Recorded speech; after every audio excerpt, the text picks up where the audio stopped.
Welcome to the May 13th Planning Board meeting. If we could all rise to salute the flag. I pledge allegiance to the flag of the United States of America and to the republic for which it stands, one nation, under God, indivisible, with liberty and justice for all.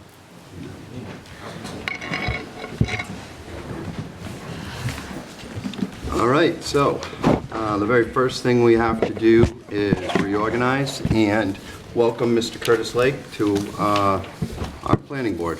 Thank you. And Mr. Maynard, you are going to remain as our associate? For the present, yes. Excellent, fantastic. All right, so I guess at this time, do I ask for a nomination for chair? I would like to make that nomination, and I would like to nominate Mary Ellen because of her extreme knowledge of Carver. I think that she would be a very positive role model, and she would do a great job. And not that Kevin hasn't, he has done a great job, but I just think there are some things that she might be more knowledgeable with, since her family has been here for generations. I will second that. Thank you, Ellen. So, any other nominations? All right then, so I guess we take it to a vote then. All in favor of Mary Ellen being the chair? Start with you, Mr. Lake. Aye. Aye. Aye. And Kevin Robinson says aye. Congratulations. Congratulations. Do we hand the gavel over at this moment, or do Typically we what would continue? do, Typically, we have a new chair, so Marilyn's going to run the meeting. She's going to ask for nominations for other folks. Okay. Yay. Whether you want to move your chairs around is up to you, but, I mean, if all your stuff's laid out there, you can still be the chair sitting one to the left, but if you want to move. We can do it. We're fine. We can move. You can move. All right. All right, very good. Mr., no, not at all. Mr. Bott has to make things difficult. So said my mother, Thank who you. mentioned I was a pain somewhere the day I was born and remained so. That's family shows with me.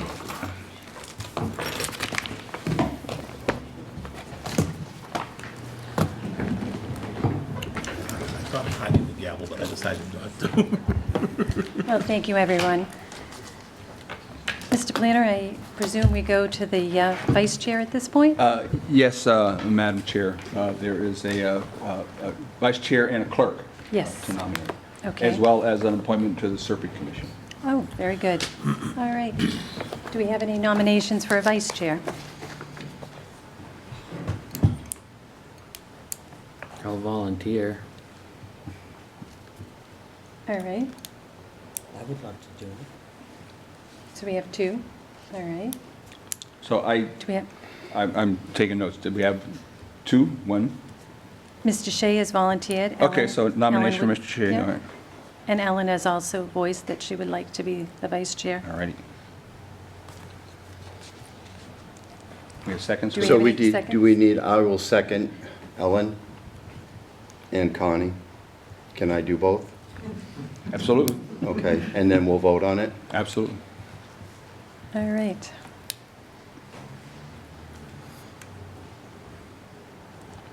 Are we doing one at a time? Yeah, I think that's probably best. All right. For Mr. Shea? So that's the first one I heard, so we have a motion and a second for Mr. Shea as the vice chair. Very good. Mr. Lake? Aye. Aye, okay. Nay. Nay. Aye. So that is 3-0 ayes for Mr. Shea. Is that what I heard? Yes. What did the two Aye. years There were three. For Mr. Lake is aye. Yeah. Aye. Nay. Nay. nay. Nay. What was And- your vote? Mine would be a nay. Okay, sorry. So that's 2-3-0 for Mr. Shea. All righty? So now we have a motion and a second for Ellen as the vice chair. Okay. Mr. Lake? Aye. Excuse me, aye. Okay. Aye. Aye. Nay. Nay, okay. So that was the And I am 3-2-0. aye. Yep. Okay. So now we have a nomination for the clerk. Do we have any nominations for a clerk? I would like to nominate Mr. Lake. Do we have a second? I'll second that. Okay. I thought that the clerk was the position of the newest coming member. No, there's no set standard for that, and as far as gigs go, it's pretty light lifting as the clerk. At one point, the clerk was furiously writing things down with his quill, but we're short of ducks, so we don't have quills anymore, so the clerk has a lot less work to do. Okay. But they're officially on the board as an officer and would be the pro tem to the pro tem if the chair and the vice chair weren't here. All right.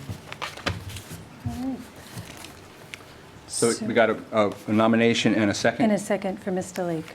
Yep. So I'm not going to ask Mr. Lake to vote, so, Abstain. So I will say aye. yeah. Aye. Aye. Aye.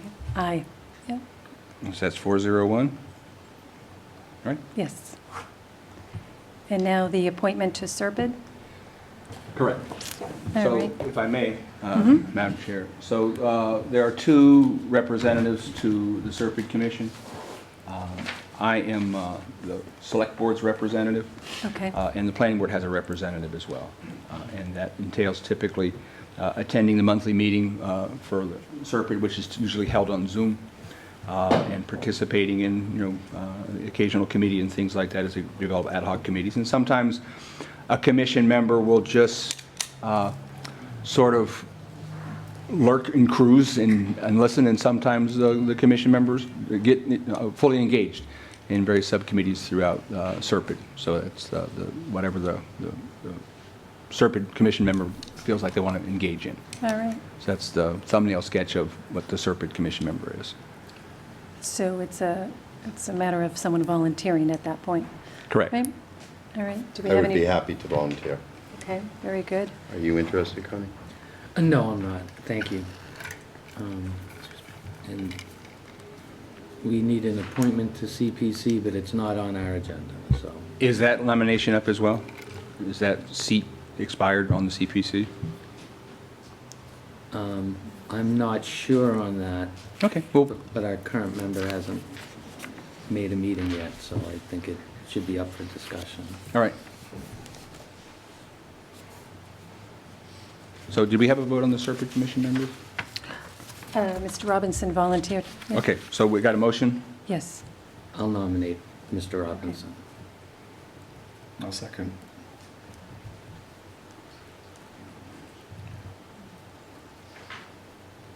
We got a motion and a second? And a vote? And a vote, Mr. Lake? Aye. Aye. Aye. Aye. Aye. All righty then. All set? That's it? All right, very good. The first matter we have on the agenda tonight is a public hearing that has been continued. It's for Route 44 Development LLC requesting an amendment for a previously approved definitive subdivision entitled Definitive Subdivision Plan for Route 44 Development LLC, Route 44 Commerce Park, pursuant to the Carver Subdivision Control Law for property located at off Green Park Way, formerly known as Montello Street, amendment for a previously approved definitive subdivision located at off Green Park Way, formerly known as Montello Street, assesses map 20, lots 2, 2-1, and 14, and map 22, lots 3, 3A, 3B, 3C, 3-1, 4, 5A, 10, 10-1, and 11 in Carver, Mass., showing 4 proposed non-residential lots in the Green Business Park District. All right, just a brief question, Madam Chair. Will, do you need the computer to project any plans or anything like that? Not currently, I was just going to use it Okay. if needed. Yeah, so you can plug in if you need it, and I'll switch the feed over to you if necessary. Sorry. Good evening. My name is Susan Murphy. I'm an attorney with Dane Torpy, and with me is Will Granby from Bowler Engineering. Good evening. So at the last meeting, the prior chair, Mr. Robinson, had asked for a 2-week continuance for the board to review the information, Correct, yeah. and so now we're back. You're just back to see what our thoughts are, right? Very good. Right, so if I may, Madam Chair, I provided a draft decision to the Yes. board. We asked town council to review it. You had seen at the previous meeting, Yes. town council did review that. I sent a second copy out this afternoon, we got to that, and shared copies with the applicants as well. Okay, very So good. everybody's reading off the same page. All right.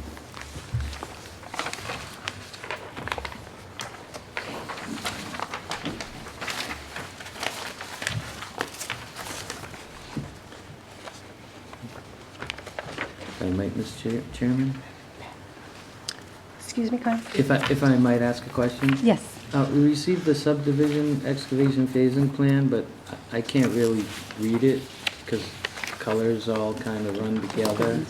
If you wouldn't mind going over it. I have the copies slightly better. All right. And that's the same one that's on the screen? Correct. We'll take one down and pass them around. Steal one.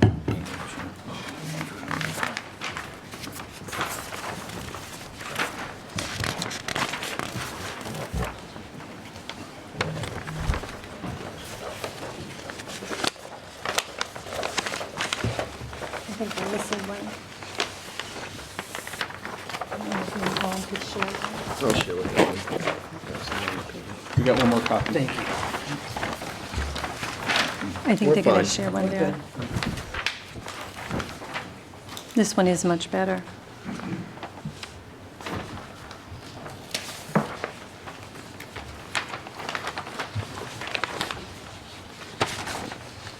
So, Madam Chair, just for reference, this is the same phasing plan that was presented in the PowerPoint presentation Okay. at the last hearing.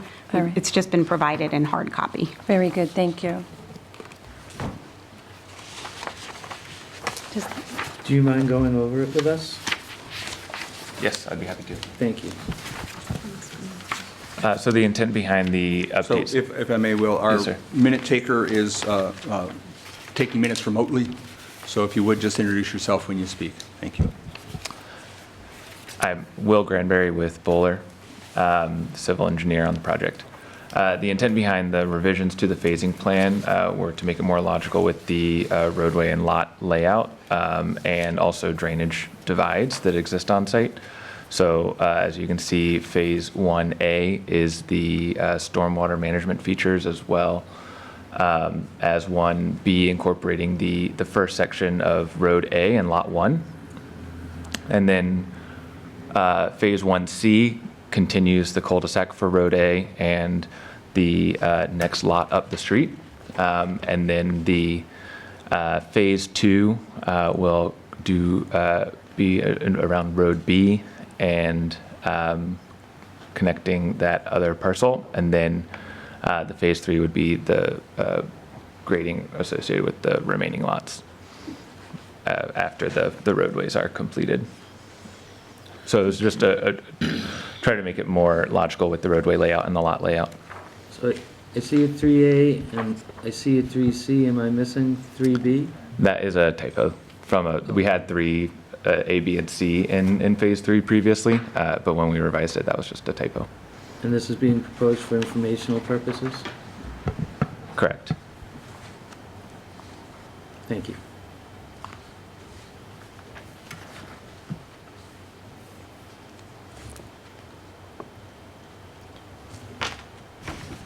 Does the board have any other questions? Yes, Take it out. Madam Chair. I'd like to ask, how did you make out with council? I see, as far as when we last left it, we were concerned about the removal of material. We've received no correspondence sent to our last letter to council nor any other communications from council since our last meeting. There was a Carver Redevelopment Authority meeting where the Carver Redevelopment Authority requested an update, and one of the owners of the property, Mr. McLaughlin, who's here tonight, attended that meeting. Mr. Bott also attended it. There was some correspondence that had been discussed or referenced by Mr. Bott that was unrelated to the legal issues, though. So, no, so the answer is there's been nothing new and no response to our last correspondence.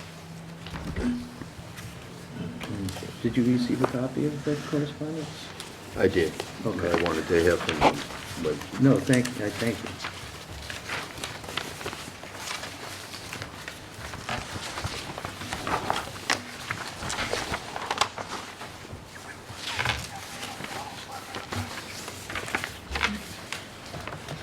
Madam Chair, may I ask a question? Yes. As part of the materials that you were provided, did you also get a copy of the letter that was written by Attorney Kathleen O'Donnell on behalf of the Carver Redevelopment Authority? We did receive Okay, that, yes. thank you. Yes. Yeah.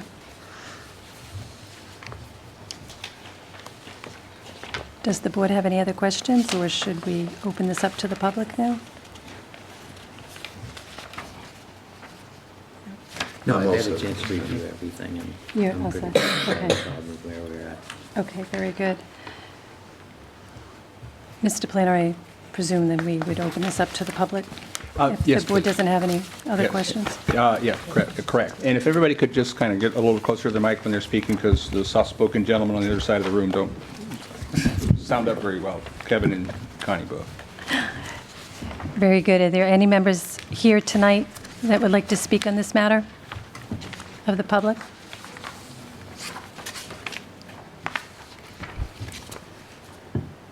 Okay, we don't have anyone. So I So will, at this point, I'll defer to Andy, but I believe that you provided your final review memo for this project?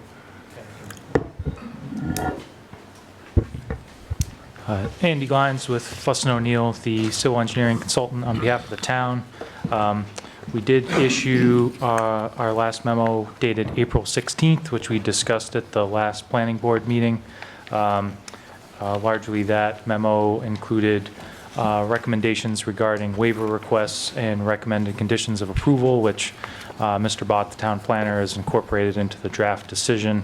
I also did receive and review the phasing plan and had the same comments as Mr. Shea had this evening about the typo, and just wanted the applicant to have the opportunity to describe on how they determined those phasing boundaries. And I have also discussed the phasing plan with the town planner, Mr. Bott, and confirmed that that is part of the draft decision, that it's referenced in the draft decision that the planning board has this evening.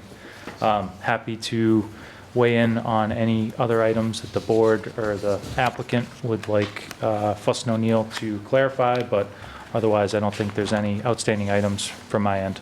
very good, thank you.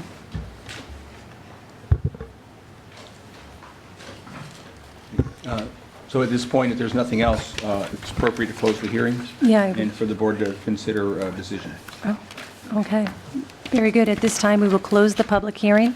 I'll make a motion to close the public Madam hearing. Chair, Oh, sorry. Oh, Madam- no, I'm sorry, I just wanted to, Madam Chair, may I just? Yes. One sentence. We would just like to reiterate for the record that we disagree with certain of the conditions that have been proposed in the draft decision that will be before the board. Okay. As we did in the previous meeting. Okay. I'm sorry, were you provided with a copy of the draft decision? We were just provided with a copy when we got here tonight. The board always gets the information first. Folks ask for things sometimes weeks in advance, and until it goes through a process that's vetted to all the elected appointed boards and board members, it's your information first before it's anybody else's.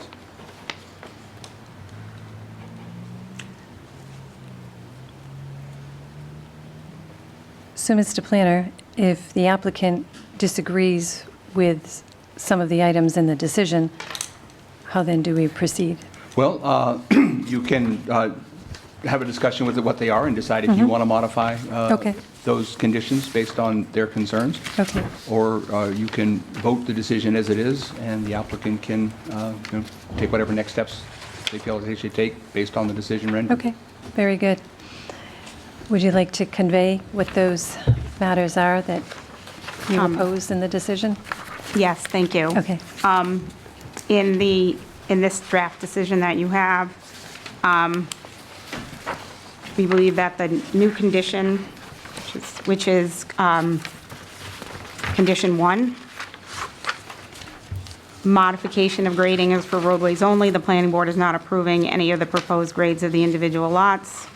We object to that condition as we believe it is inconsistent with the board's own subdivision rules and regulations. Okay. And in addition, we had requested, and it does not state it in the revised decision, that condition 23 of the original decision be removed as it violates Mass General Laws, Chapter 40. Okay.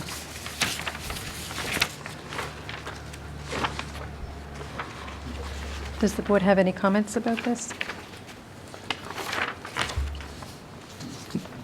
No. Not at this time.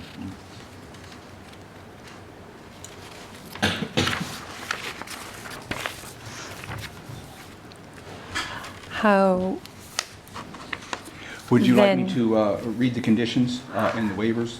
But I think we should close the public hearing. I'm sorry, I thought we did. No.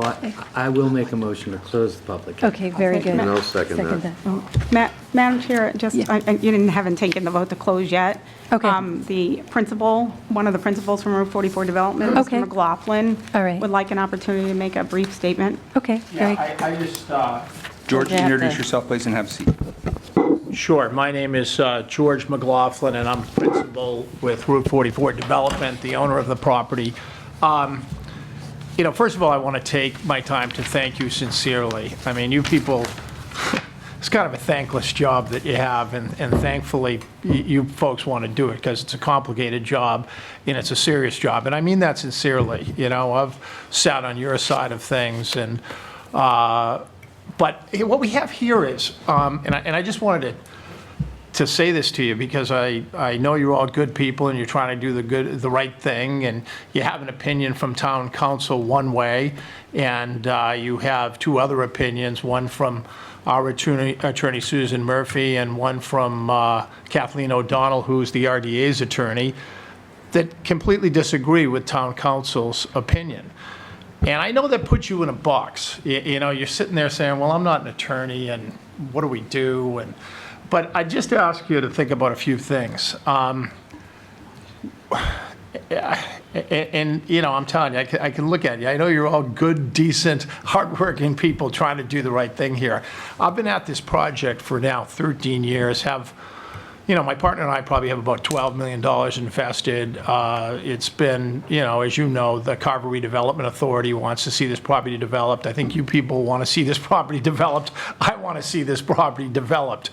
And I just, before you take a vote, I just wanted to kind of throw myself in the mercy of the planning board here, because what's holding us up is this whole earth removal thing. And it's kind of the tail wagging the dog, if you will, from my perspective. This board has never put any conditions like these on any other applicant that I've been able to find in, in Carver. And all we're seeking to do is we want to mass grade this site. We have 480,000 cubic yards of excess material. And I know what you're concerned about. And I'd be concerned about it if I were in your shoes and if I was in the earth removal committee's shoes. You don't want people coming in here, scraping up all the sand and gravel and leaving a mess behind. Okay, that's not good for anybody. But I'm telling you, I've spent 13 years and $12 million, and I'm not doing this for 480,000 cubic yards of sand and gravel, I assure you, and neither is my partner. And yet you put us in a box, because if you vote the decision as approved, What you're forcing us to do is go in, build the road, we can sell that sand and gravel, but then we have to come back to you for site plan review to mass grade the rest of the site and sell the sand and gravel. And what we want to do is, and that's never happened before, and so what we want to do is, we want to go in there, we want to build the road, we want to mass grade the site so that people coming see not, a hill in front and tumbleweeds and all this. We can stake out a lot and they can say, oh yeah, that's where I want to have my warehouse, or that's where I want to have my company, et cetera. That's what all the brokers tell us we have to do, and that's the economic way to do it. It just makes no sense from an economic standpoint to build your road, sell that sand and gravel. There are a lot of added costs on, I think it's Road B, because we're going to have to build the road through this hill. And then we're going to have to come back when we have buyers, come to the planning board for site plan review so that we can then level their lot and, either move the sand and gravel around on the property to fill in holes or to sell it off property. We're going to be ripping up our new road, and it's just every engineer I talk to, every developer I talk to just says this is crazy. And so, it's going to hold up the project for another year or two, and I just, would ask you to reject those conditions. When I went before the RDA years ago, they gave the power of eminent domain, and I said, I'm not going to use it. I'm going to go out there and make a deal with all those people, and I made a deal with everybody. We didn't use eminent domain at all. We could have, but my attitude was, hey, if I was sitting in their positions, I wouldn't want someone taking my house against my will. In one instance, there was a fellow who was sick with multiple myeloma. My father died of multiple myeloma. He didn't want to move, so I had great sympathy for him and his wife, and I said, hey, look it, when you want to sell, come to me and I'll buy. And I paid all those people more than what their property was worth, and I did it because I thought it was the right thing to do. If you check me out with the RDA or anybody in town, I do the right thing, and I know you folks, I can look in your eyes and I can see you want to do the right thing, and it's just this, what I think is a clearly erroneous interpretation that's holding us up. So I don't want to belabor it, but I just didn't want to leave here tonight without making that plea to you folks. So it's not about a sand and gravel grab. I'm in way too deep to deal with that. It's about getting this project done and turning that property into what will be the biggest taxpayer in town by far. So that's I appreciate your indulgence. I appreciate all the hard work, and I think we have a great project here. So thank you for your time. Thank you. Thank you.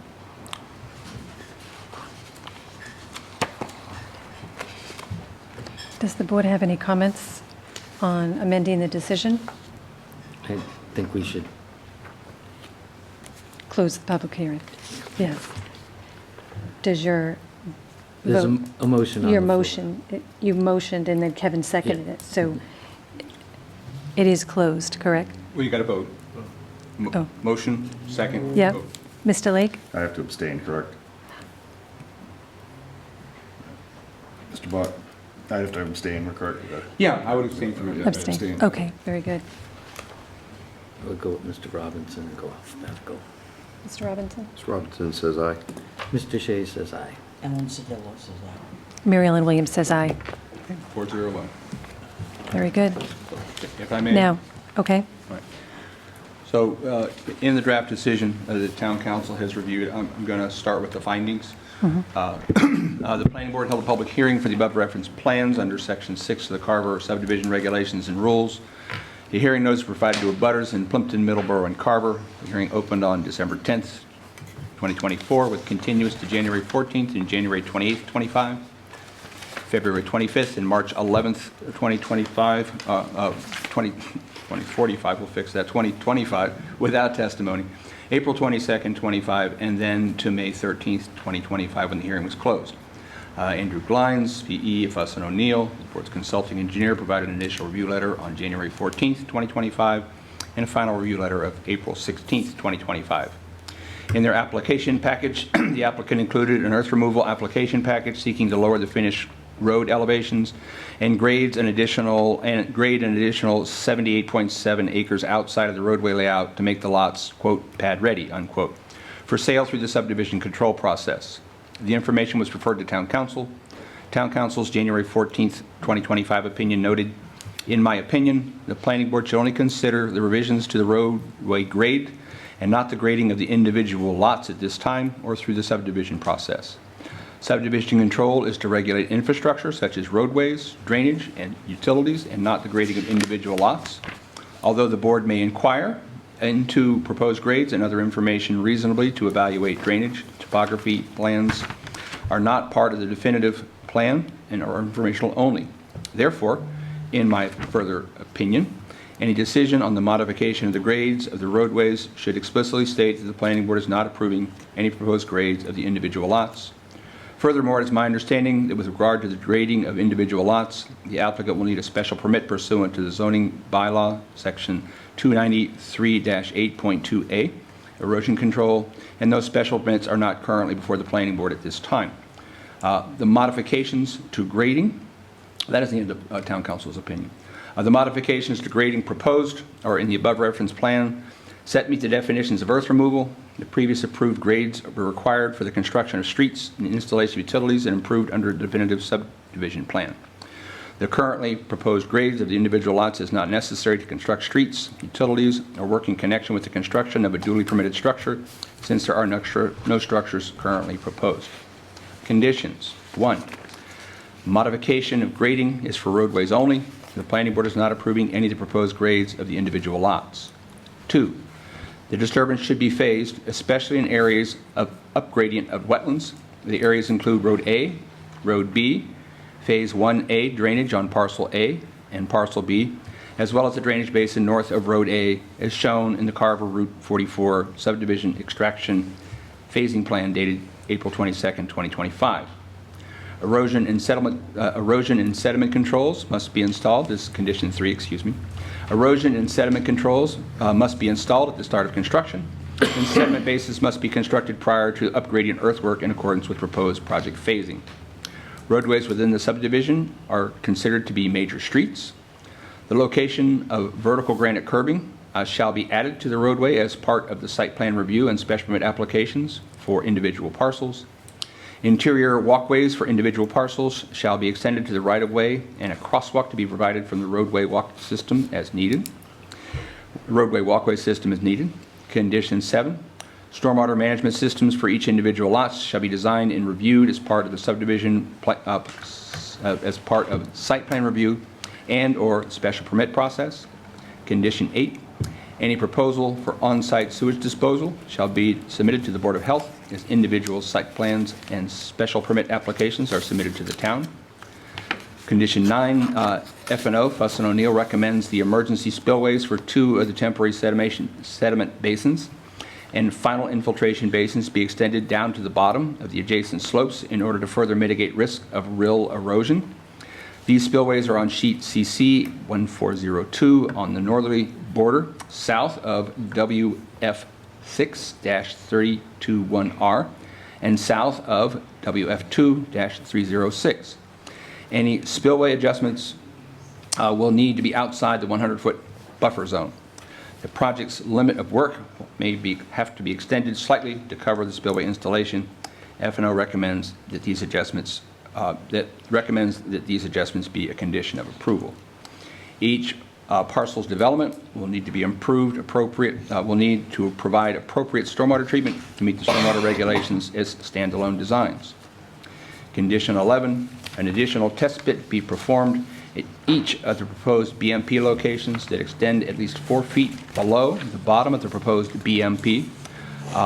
BMP is the best management practice. The proposed BMP and the test pit shall be witnessed by the town's agent. The results will be submitted to the town and F&O for review. All conditions from the February 2024 decision shall remain in effect, with the exception of the previous condition 10, which had a clerical error that I typed. So that now reads, consistent with the truck routing and circulation exhibit Exhibit A, prepared by Bowler, dated 1/3/24. All construction vehicles shall leave the site by making a right turn and traveling southbound on Green Parkway, formerly known as Montello Street, towards Main Street Route 58, and turning onto Route 44. No construction vehicle shall travel northbound into Plimpton on either Montello Street or Main Street. Trucks shall enter and exit the vicinity using Route 44. There are various waivers that have been requested, and Fussin O'Neill has made recommendations for most of those. The Planning Board approves the request on the following waivers for design criteria. Section 631, waiver is requested to allow the index sheet to be to scale larger at 1 to 800 inches, 1 feet to 800 inches. F&O recommends approval of this waiver. Section 633.5, waiver is requested to allow the use of NAV 88 of 1929, NAV NGVD. Approval of this waiver is recommended since NAV 88 is a standard practice. Section 738, a waiver is requested to change the curb type to vertical granite along Green Parkway curb cuts and the catch basin locations. F&O recommends waivers approvals of the changes from Cape Cod berm curbs to a VCG, which is the initials for vertical granite curb, in the areas of curb cuts and catch basin locations. Section 7.3.9, a waiver was requested to provide sidewalks on only one side of the on one side of Road A and Road B.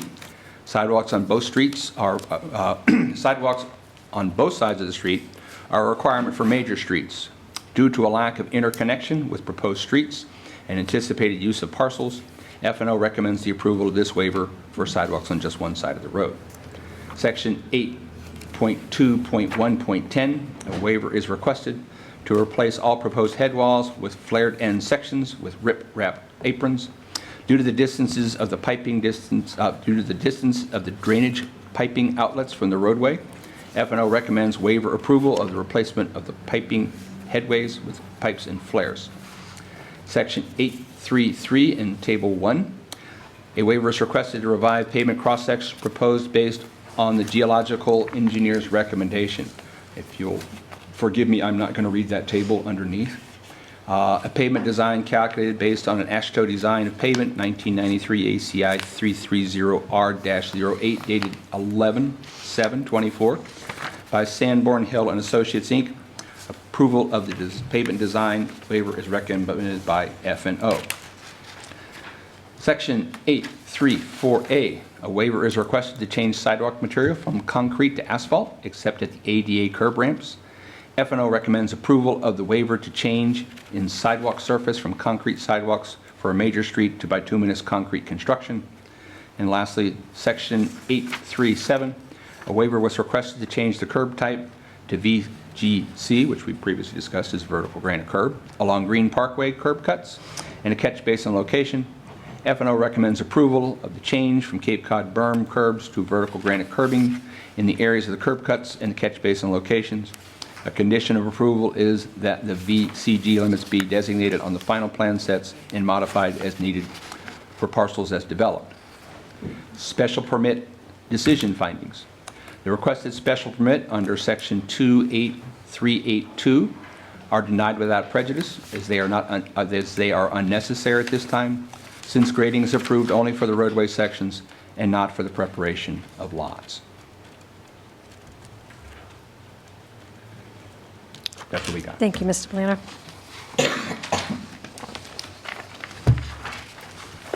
Do we have any further discussion about the decision? Anyone? No? Do I have Will you a... accept the motion? Yes. I will make a motion to approve the Route 44 development amending previously approved definitive subdivision. I will second that. Okay, very good. Any further discussion? I have concerns over the sidewalks. Okay. There's a lot of open space there. Is the open space publicly accessible, Mr. Bott? I don't know that open space is required to be publicly accessible. Right. Do we know what's being done with it or have any No. idea? Right. So, as it was noted, we were requested to deem this a major road. A major road is required to have sidewalks on both sides. As noted by Mr. Glines, there is expected to be over 2,000 vehicles a day on this road. And according to the URP and the final environmental impact, the number is closer to 10,000. I think it's important for safety and access that at least the section of roadway that covers the open space area be required to have 2 sidewalks. I believe that's Road B. I might be mistaken on that, but I'm not overly concerned on Road A as long as there's a crosswalk to access that side for whatever future use the open space is put to, whether it's transferred to conservation or where it's used for open space walking and various other riding your bikes and things like that. I think it's important to address that issue. Okay. Mr. Glines, can you offer anything on that, please? Andy Glines with Fuston O'Neill.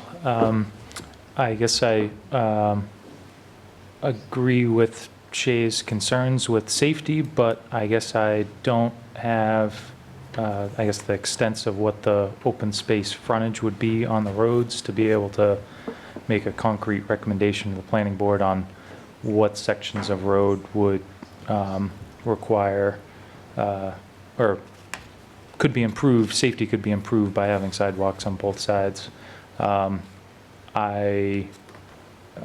think the current recommendation that Fuston O'Neill made was to include some conditions that crosswalks are provided to make sure that there's adequate access from all individual parcels to the side of the road that has the sidewalks. Okay. But I guess at the moment, I don't have enough information to provide more recommendations beyond that. I don't know. All Okay. right.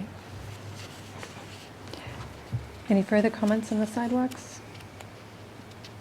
There will be a side, Madam Chair, through you, there will be a sidewalk on the entire one side, right? Yes. And then crosswalks?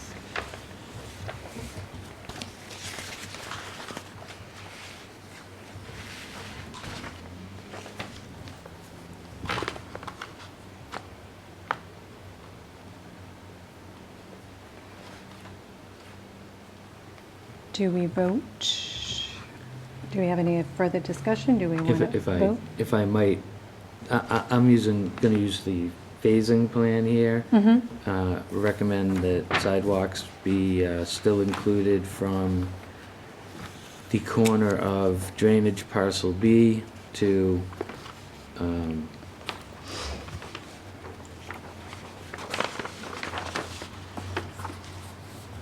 short of drainage parcel A. It's very limited in its scope as far as sidewalks go, but I think it does allow for a greater safety aspect, and I would recommend a crosswalk at that point. Okay. Connie, do you mind pointing them out on the screen behind you? The area you're just talking about? I would recommend from this corner here down to this corner here. And So a sidewalk on that, just on that curve, it is a curve, and curves are inherently problematic when it comes to safety, but also it's the open space area. We don't know, or are not entirely certain what's going to be done with it, but if we're looking at maybe up to over 9,000 vehicles a day on the site, I think safety should be primary on our list. And it would be an allowance for a great reduction in the rest of the sidewalks and impervious surfaces. I think it's a fair meet in the middle kind of option for us. So you think it's necessary to have a sidewalk that goes to the drainage?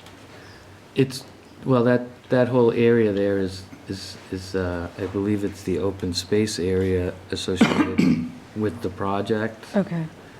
And are there gonna be people walking on it, riding bikes on it, taking their lunch breaks there? You know, so I think until we know, I think it's best I mean, if it goes into something where it's not accessible to people, then we can come back and reconsider our decision, but I think it would be in the best interest of people that might be using that area, especially on a corner. Okay.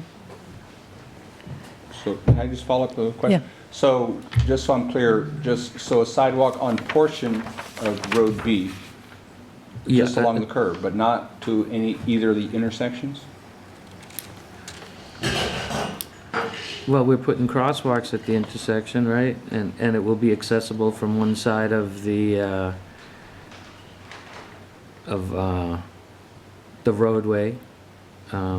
So people might have to cross the street twice to get to it, but at least they'll be on the sidewalk. So if I may, just, and Andy can chime in as well. I think the classic sidewalk to nowhere, that we see the sidewalk goes along and just sort of disappears. It's sort of a standard meme in my day job, sometimes goes into the night. I think if we're going to put a sidewalk on that side of the street, it should at least have a terminus at one end or the other, either from, you know, Green Parkway or from Road A, to get somebody along that side of the road, rather than have just the sidewalk along the arc of the curb, because then you've got people potentially walking across in the arc of the curb to get to a sidewalk. I would agree, yes. So I would venture to say either sidewalk on one side or bring that sidewalk on the other side of Road B to some point of terminus at one of those two intersections. Okay. So, well, I'm just asking, are you recommending maybe something that goes from this jump out here down to here with, you know, I expect there's gonna be crosswalks here. Is that kind of what you're? Yeah, I just think that the sidewalk should likely end somewhere, and likely the more logical space is where Road B intersects with Green Parkway, because there's going to be continuous, you know, an ability to get somewhere Yeah. off the site up to Obashan's. or I agree, the and I'm Dunkin'. fine with that too, yep. But I don't see the need to start it prior where the drainage parcel is, I mean, but I think it's the most logical that if you're coming in that way, you don't cross the street at all. If you're coming in to access the green space, then the open space, then that's, makes a lot of sense. Andy Glines with Fuss and O'Neill, I guess. Mr. Bott, can we ask the applicant if they'd be open to just moving the sidewalk from the other side of the road to the side that Mr. Shea is asking for, and then would have a continuous sidewalk, I think, as Mr. Maynard mentioned. It would basically be on planned north side of Road B for its entirety to its connection with Road A. my only concern with that is that the buildings and development, well, then will be on the other side of the road. And then you got people going out for lunch and people walking and. But it may be a situation where just provide crosswalks at each individual parcel to the sidewalk across the street. And if people are going for a walk, personally, I would rather walk on the side of the street with the open space and less Yes. vehicles. I see your So point. that might be a way where not a significant cost increase to the applicant, where the sidewalk length is the same, but then the sidewalk is just constructed on that other side of the road, and then designated crosswalks from each parcel, which I think we already included, to that side of the street with the sidewalk. So keep it on, and I know this is upside down. It's really it's currently on the north side right. of the It's- road, which yes. is planned south. So when you're looking at the plan, So- it's the bottom side, but Be going from. it would be moving it from the inside radius to the outside radius. Okay, Probably the best way to describe it. and I'm fine with that. Can we ask the applicant to D- weigh in? Does I know- the applicant, Attorney Murphy or Mr. McLaughlin? Is it? I may, sorry. Thank you for the opportunity just to respond to that question. The issue is with the south side of the road, which is the plan north, as Mr. Klein said, there's a 10-foot drop-off to wetlands there. There's no active uses happening on that side. It's detention basins, significant drop to wetland, and open space which is not open to the public. So it doesn't make any sense to move the entire, whereas, as Mr. Shea has noted, the building is going to be on Lot 2. The most active walking is likely to be the circle, right? If people want to do a loop, say at lunchtime. Yeah. So it doesn't make sense, and I don't know, Mr. Glines, if you agree or not, but that to move it from the side that is proposed to the other side, from a safety standpoint and from a practical standpoint. I would agree, yeah. Yeah, I guess Andy Glines with Fuss and O'Neill, it would take an assessment of the grading and the shoulders, and obviously that would require plan changes again. So I think you might be able to achieve Mr. Shea's goal by adding more access to that side without necessarily adding a sidewalk there. I guess, again, it comes to a situation, I guess, similar to Fuss and O'Neill's stance on the planning board approving grading or site improvements outside the right-of-way.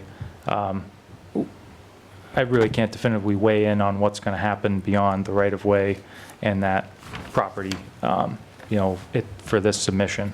So, it might be a situation if something were proposed on that open space lot, then that would be a situation where be able to provide more definitive input on how that interacts with the approved definitive subdivision plan.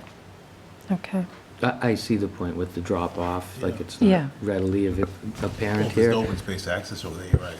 So- Yeah. If we put it on the inner circle there, where is it going on the spur?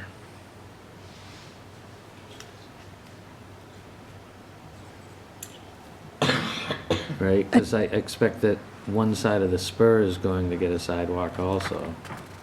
Attorney Murphy, would you like to comment on that? I can put on the screen if that would be helpful. Could you go to the prior plan that you saw, that you had that showed the whole subdivision? Oh, no, I'm sorry. It was just the earlier sheet, the prior sheet. Yes, thank you. So the sidewalk would come up this side, and then there would be a crosswalk here Are there on that side. stops? And you see it here. So with a crosswalk here, and then be crosswalk here. So it would be a walk up here on that. You could walk up and down Road A, and you can walk, cross over and walk around Road. If you just wanted to do a loop, you would come up Road A, do cross over here, walk a loop, cross back here. And is that intersection going to have stop signs? Road B is stop controlled, Road A has the right of way. So Road B will have the stop sign? Okay, and are we putting in a crosswalk there? Correct. Yes? To Yes. connect the sidewalks. Alright.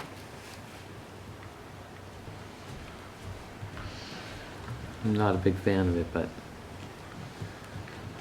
if open space is inaccessible, I don't see the point in adding to it. Adding something else, okay. All right.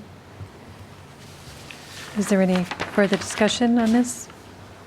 I'm all set this time. You all set? Mr. Bott, Sure. I see that we've put in 11 conditions, and I'm not sure if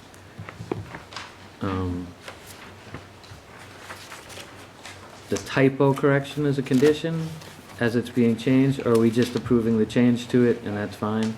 Yeah, because the last decision, the typo was, yeah, you gotta take a right onto Route 44, which made everybody have to go east. or west. Right, So we got right. rid of that, you have to turn right onto Route 44. I thought we had changed that originally. No. And are 12 through 34 already previously included in our prior decision? Correct. Yeah, initially, I had put all the conditions in the decision, and consultation with town council suggested that we might just note that the previous conditions had to be followed. In the event that the applicant decided to appeal something, they might appeal a condition in this decision that they didn't appeal in the previous decision. And I wanted to make sure that we had, we weren't setting us up for that situation. Okay. All right. No, All set? I had a lot of concerns in regards to what was being proposed, but I think our town attorney addressed those, and I happen to be in agreement with her, so I'm ready to move forward. You ready to move forward? Sure. Mrs. Sordillo, Mr. Robinson, Sounds good. all set? As am I. All right, very good. So seeing there's no further discussion, I'd like to go to a vote. So we have a motion have a and a motion. second for approving the definitive subdivision plan with above conditions and waivers. Yes. So I'll make that motion. No, the motion's on the table. He made the motion, Kevin seconded. Oh, Yeah, so, Yes. go So you would- So alphabetical. Kevin Robinson says aye. Yep. Mr. Shea says aye. Ellen Sedillo says aye. Mary Ellen Williams says aye. Okay. And a second motion on the special permits. A motion to deny without prejudice is unnecessary the requested special permits pursuant to section 290-38-2. We need a vote on the special. You need a vote on that? Correct. Okay. We need a vote on, On denying the special permits is unnecessary at this time because we're only grading the roadways and not the individual lots. okay, so I'll make Make that. a motion to deny the special permit, section 293, 8.2, without prejudice, as they are unnecessary at the time. Grading is approved only for roadway construction and not for the preparation of lots. I'll second that. Thank you. Who was the second? Ellen. Ellen. Ms. Sordillo. No further discussion on that? All right. That's good. Mr. Robinson? Mr. Robinson says nay. Ellen Sedillo says aye. Mr. Shea says aye. Mary Ellen Williams says aye. Curtis Lakes abstains. Yes. So that is 3-1-1 to motion to deny the special permits. Very well.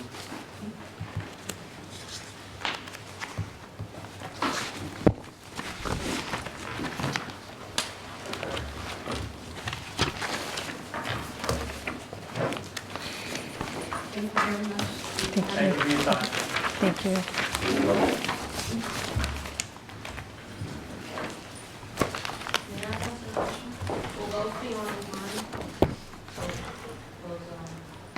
Mr. Planner? All the plans are online. I don't know that the excavation plan is necessarily online, No, but but the decision, that one that you just read, all the 30, whatever. yeah, the decisions don't go online. We file them with the town clerk's office, and there's a 20-day appeal But period. they don't go online. No, correct. But anyone can request a copy of it. Okay? Thank you.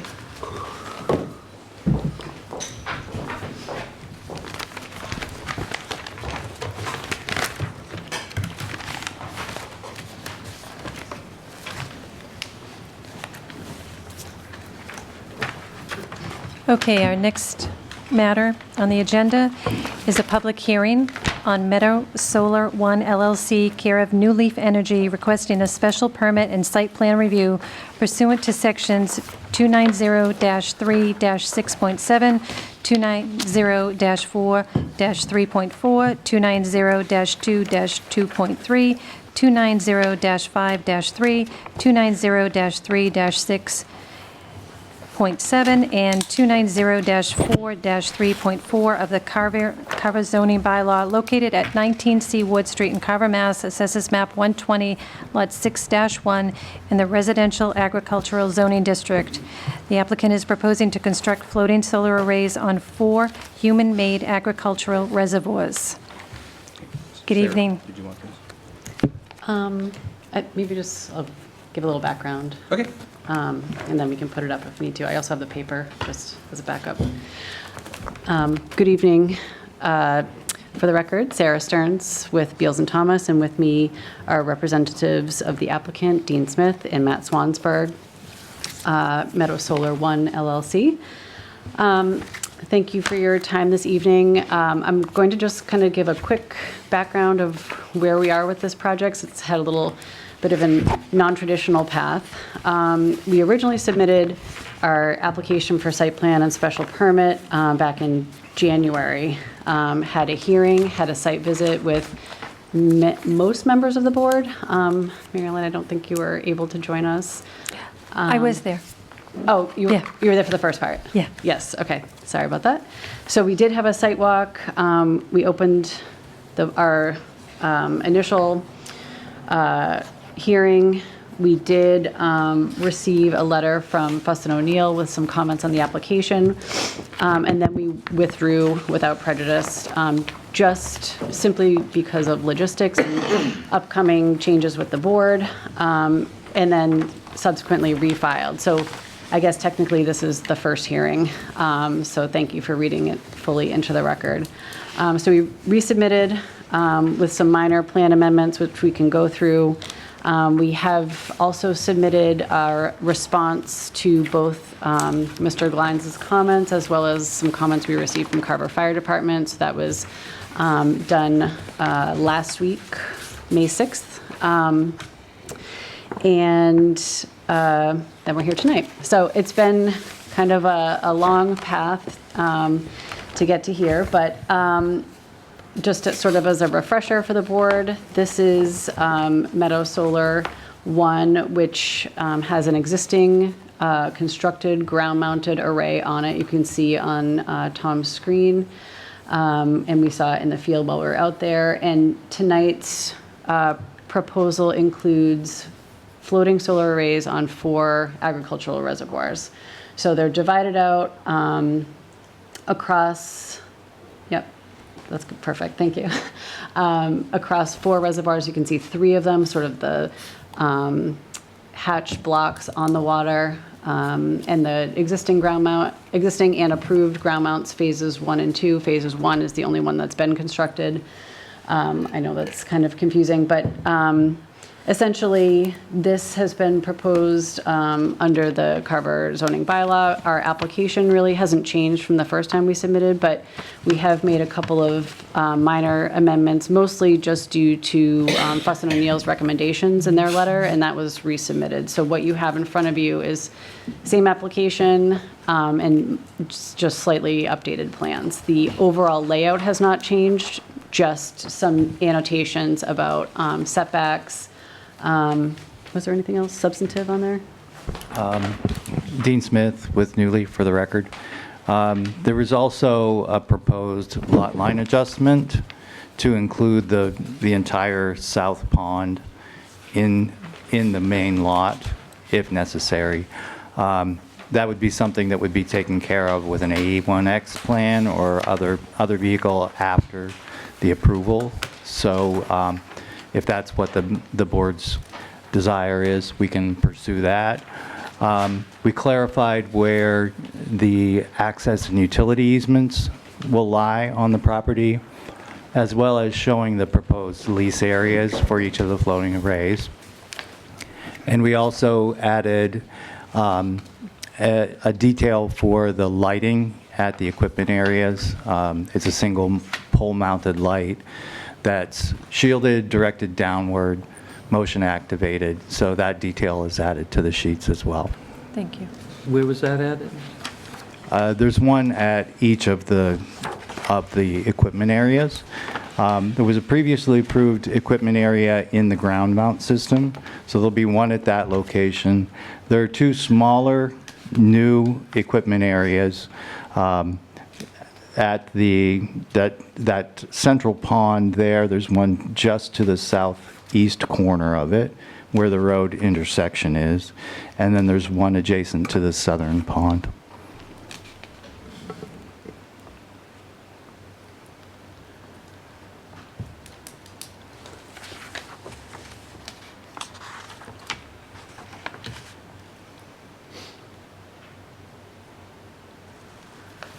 Mr. Glines, can you confirm that none of this will be in the utility easement? Andy Glines with Fuss and O'Neill.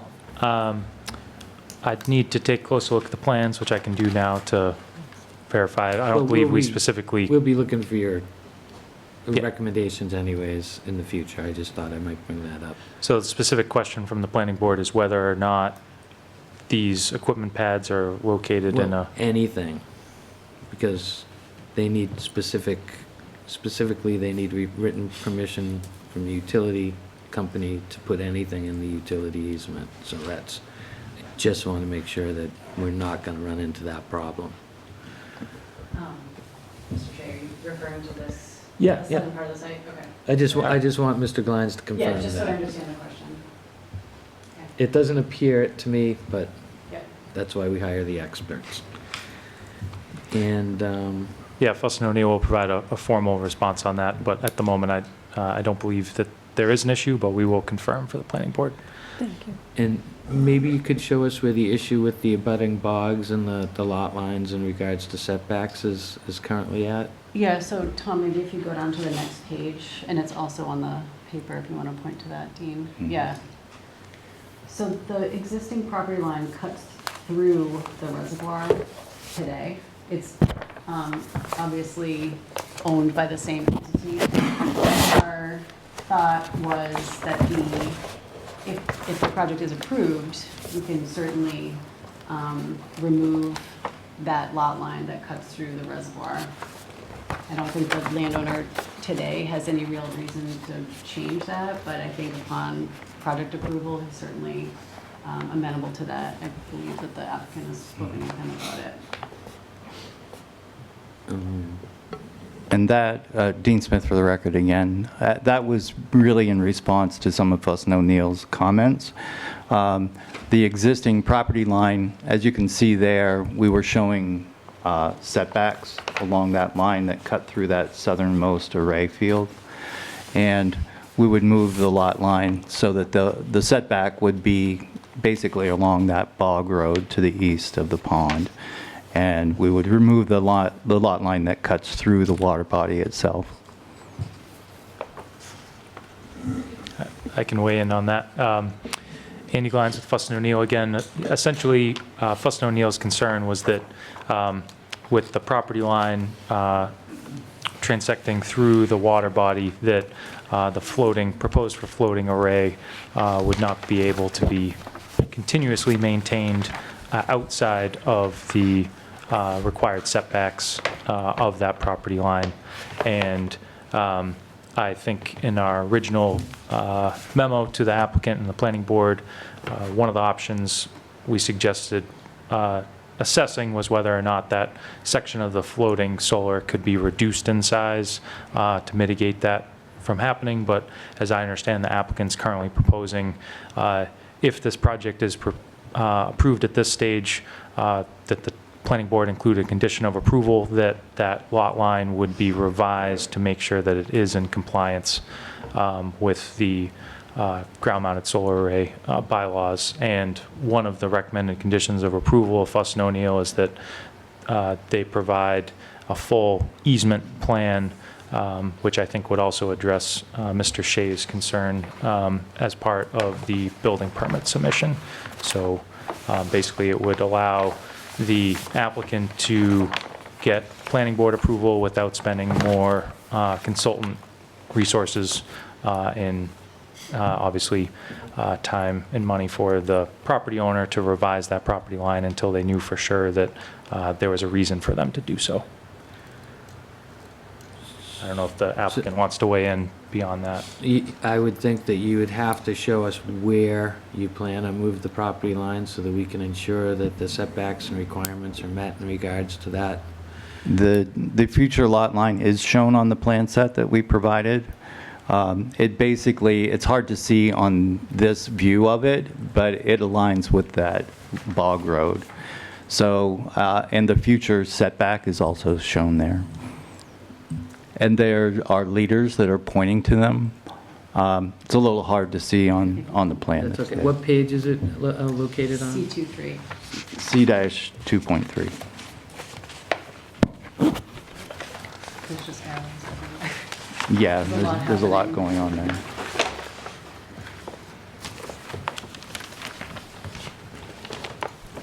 And it looks like there's a couple notes that are overlying each other, so, but it is legible there.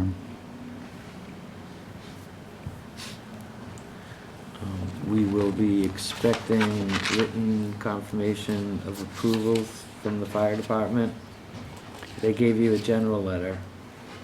I would much prefer that the fire department says this is great, this is fine for what we need. We did include our responses to their comments, most of which are recommended prior to either building permit issuance or prior to construction. There's quite a few things that the applicant needs to commit to at this point.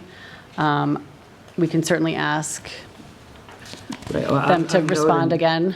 I note that the proposed battery energy storage system requires a permit, but I'm unaware that you're adding battery storage to this. That's correct. The battery storage is actually located within the existing, or the previously approved ground Yeah, mount but it's not part expansion. of, you're not adding more to it. No. That's previously been approved Right. through the. Correct. right. Yeah, So that's the other that's special part of what permit. my concerns were, so, they just have to do a quick site walk and say this is fine for us that we can get our vehicles in here and turn around. Other than that, I think that, they put it in, everything else in here you've responded to. Okay, we can follow up with, Yeah, I can weigh in on that as well. Andy Glines with Fuss & O'Neill again. One of the other conditions of approval we were recommending was that prior to certificate of occupancy and use for the site, that the applicant and developer receive sign-off from the fire department that the access roads are adequate.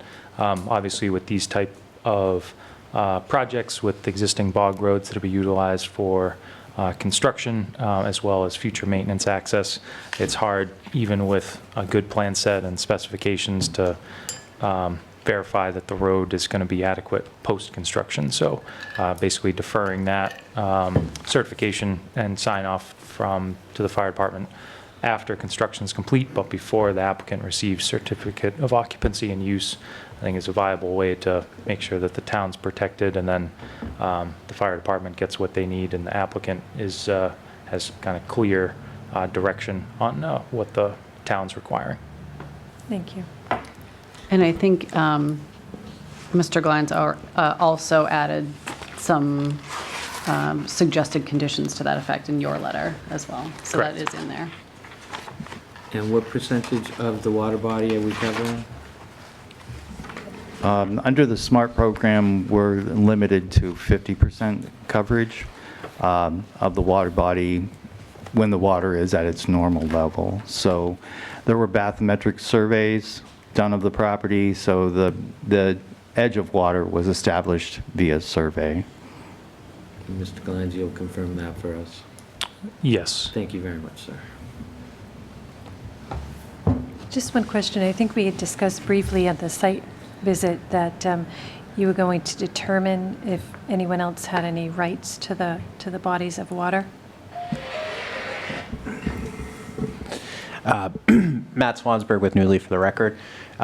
So yes, part of our process for financing is to be able to provide the financing company with insurable title. So we need to be able to ensure access utilities and our leasehold premises. And part of that is not encumbering somebody else's rights.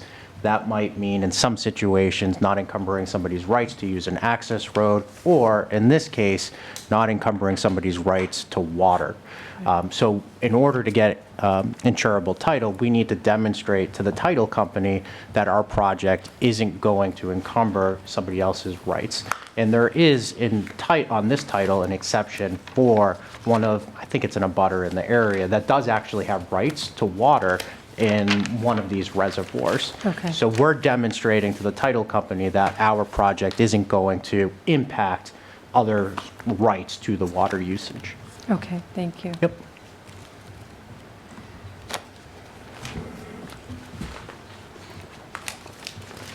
Does the board have any other questions?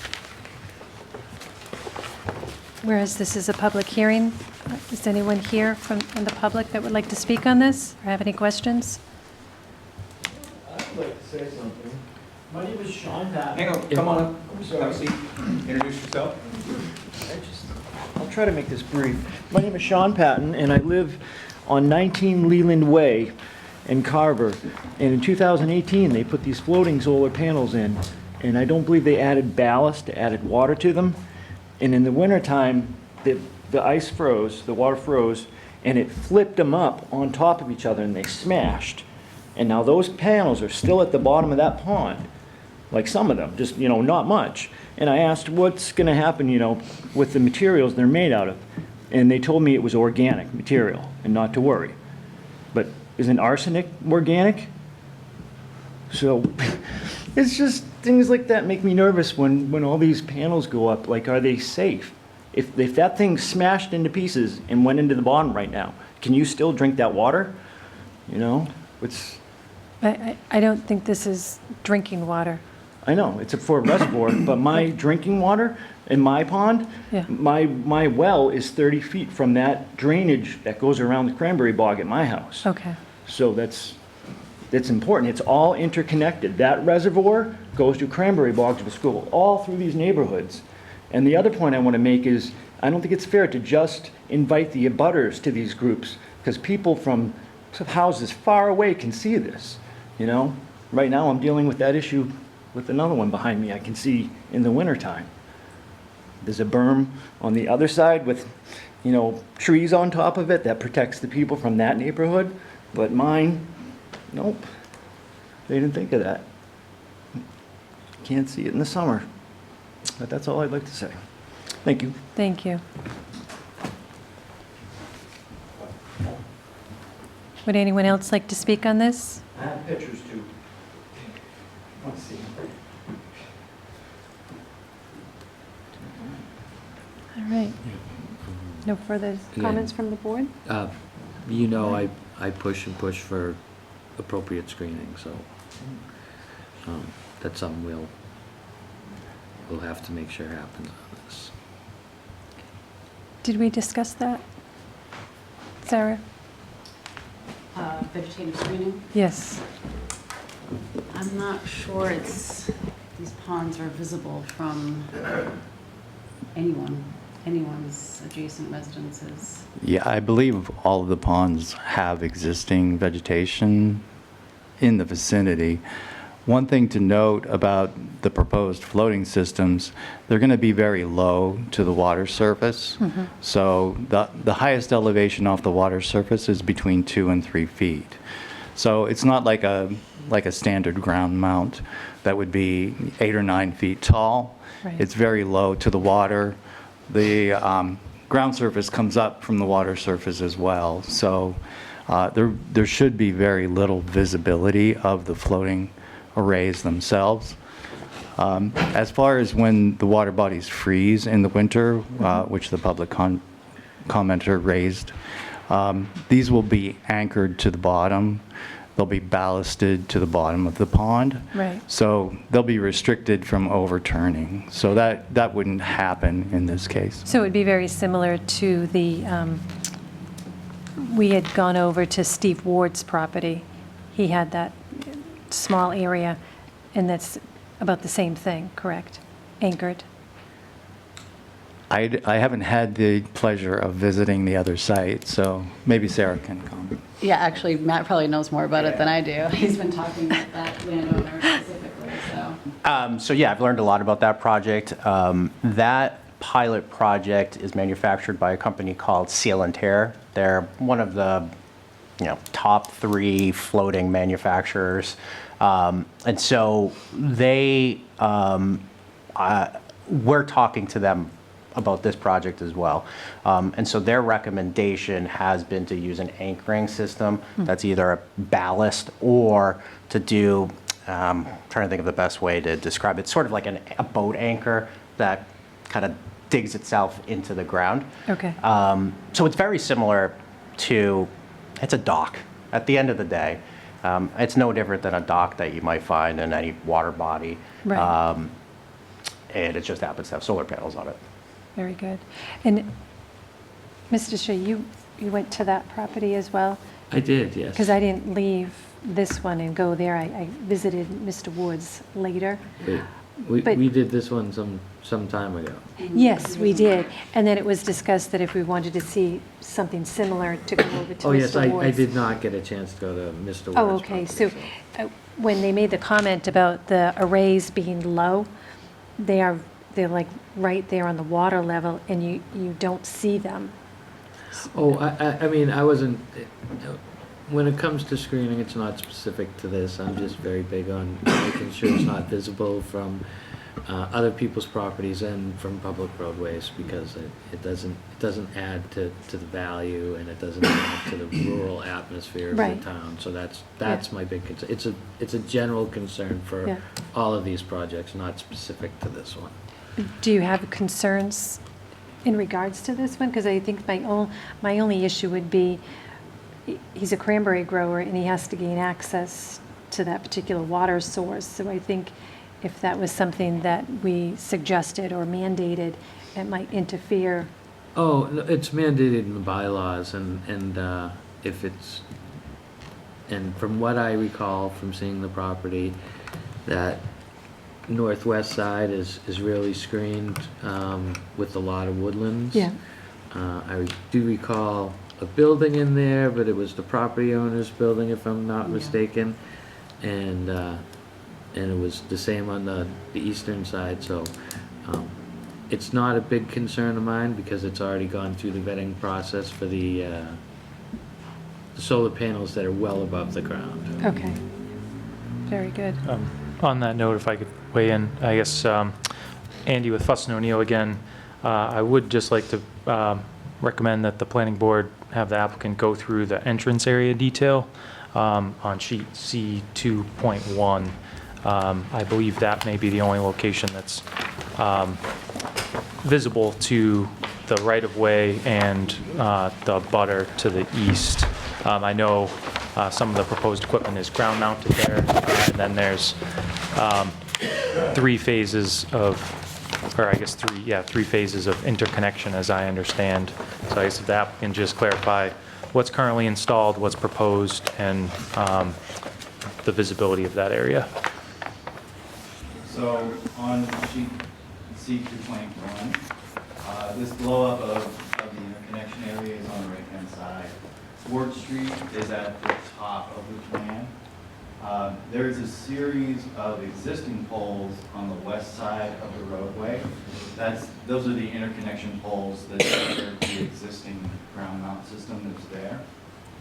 The ground mount and the new floating system will have interconnection equipment on the east side of the road. What's being proposed is all pad-mounted equipment there, and then that will connect to a pole at the roadway. So everything else will be underground. It'll come underground all the way from the south part of the project up to this pad-mounted interconnection equipment. Okay. That's south of the roadway. It sets back on the roadway. And what are you gonna do to screen that from the property next to it and cut down on the sound and noise? Because it looks like it, am I not mistaken that it looks like it's about 10 feet off the property line? It's close. This red line is the easement boundary, which is also the parcel line at that point. And that's a resident next to it, There is residential? a residence on the property to the east. The plan doesn't currently show anything. We could do landscape screening around that. I would recommend that it's part of the project, it should be done, so we give a little leeway in regards to where it's at, the fact that it's not underground, and a few other issues involved in it, so I would recommend screening and cutting down on the sound and noise from the constant humming from it. I Thank you. can just weigh in. If possible, and the applicant is already in contact with the butter, I'd recommend, just discussing with the butter what they may want to see along that property line. I know some abutters sitting on the other side of the table for some of these projects, if we propose landscaping, that actually prefer a fence or vice versa. I think with the noise, this type of equipment, won't be making noise at night unless, I guess there's discharge from battery equipment, but I think that's from the proposed equipment on the other side of the road for that interconnection. So at least quieter times of day, the equipment isn't making noise, so that's beneficial to the proximity. But maybe just a opaque solid fence just along that length, directly adjacent to that equipment would be better screening as well as sound attenuation. But that abutter may not want to look at a fence and they may rather have evergreens. So I don't, obviously Fuss & O'Neill and the board can't require the applicant to, have that discussion, but I'd recommend it. Thank you.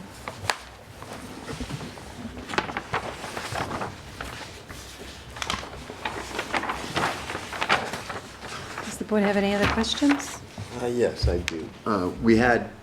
We did have one concern that when we were out there to take a look at the other array, I believe Steve Ward's, the concern of kids possibly, or somebody possibly vandalizing the panels and throwing rocks and stuff at them. So I was just wondering what your turnaround would be for, replacing those panels if they were to get broken. Matt Swansburg, Newly for the record. So, I think it's a valid concern. What I would say, though, is, it's really not different than the existing ground mount that we walked by in terms of kids will be kids throwing rocks. They could easily throw a rock over a fence and hit solar panels if they really wanted to. So I think, it's a similar concern for any type of project. With that being said, to answer your question, when we generate power, or when a project generates power, it's generating revenue. So the faster that a solar panel is reinstalled after it's broken is good for the project. These are remotely monitored using the inverters as a way to monitor the production. If panels do go down for whatever reason, whether it's a panel that's broken or there's just an electrical issue, there is an operating and maintenance company that's remotely alerted to the issue, and then they're dispatched out to the site to evaluate the problem and fix the issue. So I'm not giving you an exact time frame of like it's the next day or in a week, but it's in the project's best interest to quickly replace those panels so that it's producing as much power as it possibly can. Thank you. You're welcome. Are you putting fencing around these? So we're not proposing fencing around the ponds because they're agricultural ponds and they need to continue to access these ponds. I might recommend then signage that danger, electrical, poison, whatever it takes to keep the kids off. Yeah, we're totally amendable to providing signage on the property near the ponds that would, You don't demonstrate- want to use them as a dock. Right. And I can weigh in on that as well. Andy Glines with Fuss & O'Neill. The applicant will need to be required to adhere to all electrical code requirements, which will be more thoroughly reviewed during the building permit process. So something Fuss & O'Neill's aware of, but we don't usually get into that aspect for planning board review comments. But if the planning board had a concern, they could reiterate the importance of reviewing that and specifically signage requirements during that building permit review stage. Mr. Planner. And if I may say so, so the electrical inspector who's typically looking at these is Wilson Clare. He's a former Carver resident, former member of the planning board, and a former member of just about everything else in Carver, I think. And he is pretty passionate about safety on these sites during the construction phase. So he's a lovely man, but people are going to do what he says because they don't have any other choice. And he's very, very diligent about these sort of things. I'm sure.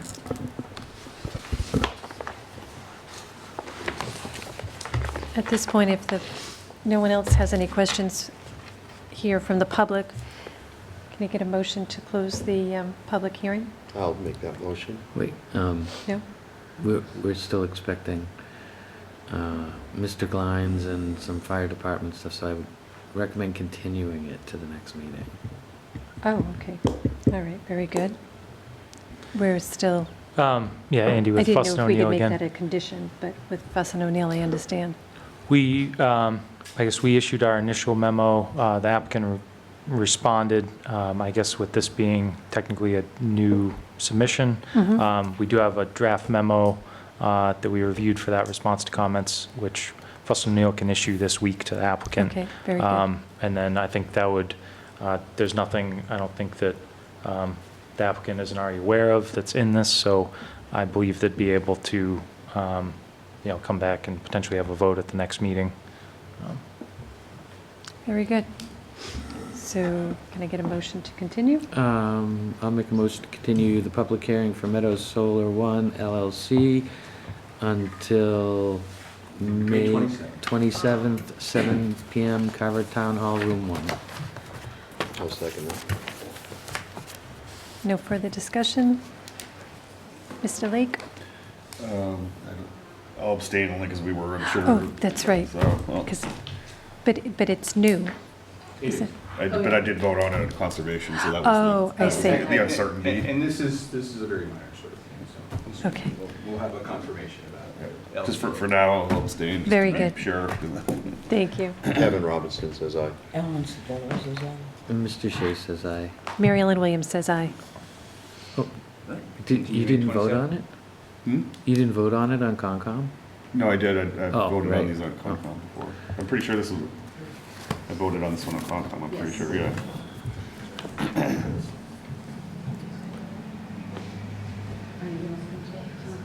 Pardon? Yes, I am.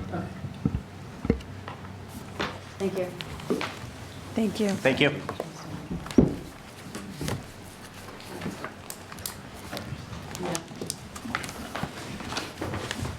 Madam Chair, may I go up to the restroom real quick? Oh, yes. Hot seat, Sarah.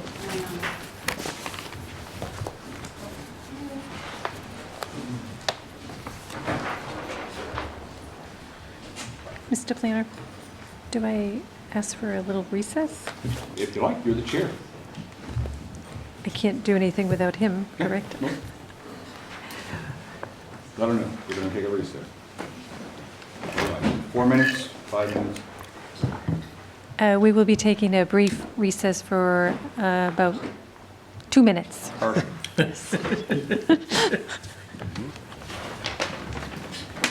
Okay, the next matter on the agenda this evening is a public hearing, Renewable Energy Development Partners LLC, requesting a special permit and site plan review pursuant to sections 290-2-2.3C, Article 3-1,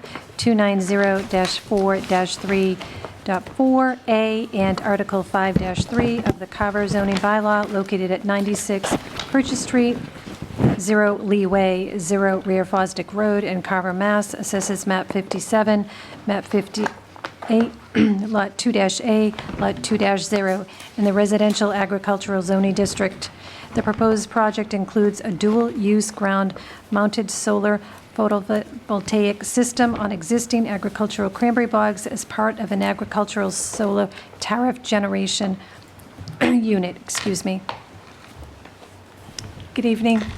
Good evening, Sarah Stearns with Beals and Thomas, with me for the applicant, Hank Grimet and Tom Mellahan from Renewable Energy Development Partners. Similarly to the last public hearing, this project got sort of caught between the elections, so the applicant has refiled. So this, again, even though the project is sort of continuing its review, will be the first, technically the first hearing of this project, so kind of restarting similarly. And just to kind of refresh the board, this is a dual-use project on 2 segments of upland bogs, basically sandwiched between Fosdick Road and Purchase Street. A couple of the members were able to join us today on a site walk, so thank you for your time for doing that. We last week received a unanimous vote from the Conservation Commission and received an order of conditions for this project. That process is complete now. And so on the plan, the paper plan I have up here, and I see Tom scrolling through many sheets. I was getting you the Purchase Street to... Oh, yes, the sandwich. Okay, thank you. So what we, yep, thank you. What we are proposing is beyond the dual-use panels in the bog is underground electric interconnection, a pad-mounted equipment pad. You can see that small black square, and connecting to a pole on Purchase Street. So we also have some vegetative screening. We were able to look at some of those spots today where there are some holes in the existing tree lines between Purchase Street and Fosdick Road, and as part of our application, have a vegetative screening plan that proposes essentially evergreens to help fill in those areas where the bogs can be viewed. The applicant did stake out the corners of the project today, which was very helpful to see general height and location of the project. And so, you know, that's essentially it. We're happy to answer further questions. I know we've talked about the project before and some of us have seen the site, so I'll pause there. Yes, thank you. We did receive a comment letter from Fuss & O'Neill. We provided, and Carver Fire Department, and provided responses there too. We did today receive Fuss & O'Neill's follow-up letter. And I believe all of the comments have been resolved. I'll have Andy can chime in on that, but this project has kind of taken the next step in that review, I think, so, thank you. Andy Glines with Fuss & O'Neill again. Yeah, we issued our latest memo dated May 12th. Really, the memo consisted of recommended input on waivers and conditions of approval, and the one item I think the applicant already addressed was basically recommending that the planning board assess sight lines and need for screening during the site walk, which I believe the applicant is displaying the proposed plant material to address those screening requirements currently. So we didn't have any specific comments or recommendations. We just wanted the planning board and the applicant to come to an agreement on what would be proposed for screening for this project. Happy to weigh in on any specific items or answer any questions the planning board has, or weigh in on any of the further discussion with the applicant as needed. Thank you.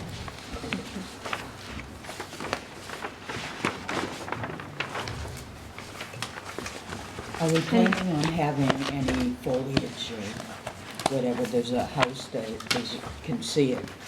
So what are you planning on doing in that area so it's not as... Along Purchase Street or Fosdick Road? I think that was...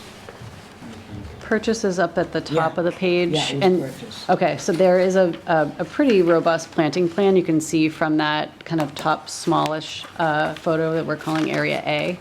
And that is proposed, it's all evergreens that are proposed there to fill in. There are some trees along the street there, but there's definitely some holes where you can kind of see through currently across the bogs. And right now it's just bogs. So we're proposing to sort of fill in, as you can see from that top picture, in that thin area along Purchase Street.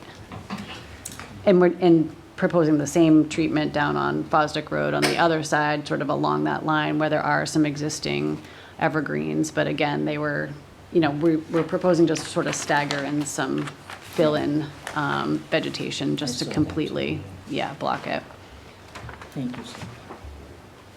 Do we have a picture of the entirety of the site? Yeah, but, Yeah. yeah, right there. You know, maybe this is the old one, but I have this one, this page here. That's a survey. Right, but it includes the surrounding properties in regards to it. 'Cause, I can tell you that I have concerns.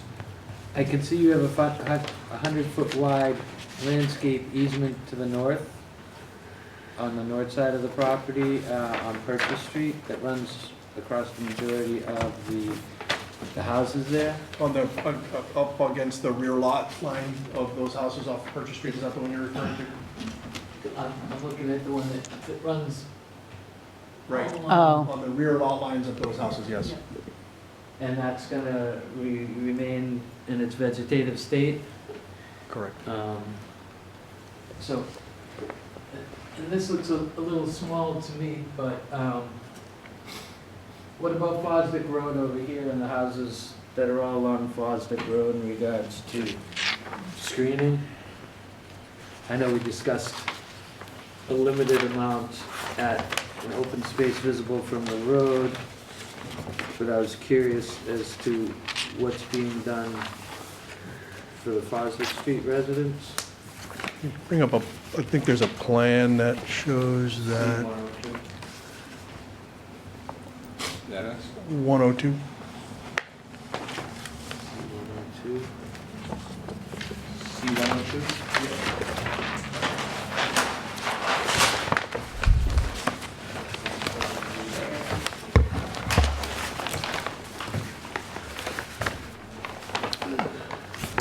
Right, so there's extensive wooded buffer on the, again, on the rear lot lines of those houses along Fosdick.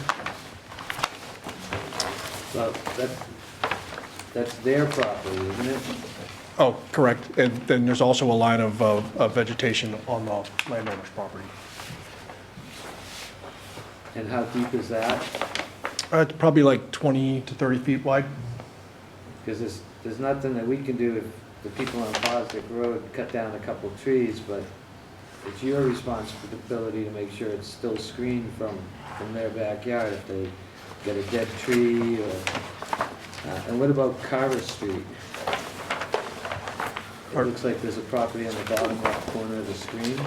The topography there, sir, is such that there's no sight line from there to the project. Okay, yeah, all right, I can see that. I mean, to your point about the rear lots along Fosdick, I mean, there's room on the landowner's property to put supplemental screening, just like analogous to what you were just looking at along Fosdick, if we needed to. The depth of the vegetation there is such that you can't see through those trees as it is.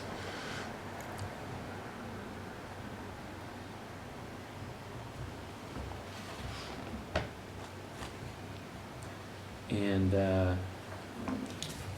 who owns the property to the west between you and Carver Street where it intersects with Purchase? I think there's more than one landowner there. The Hanula family owns the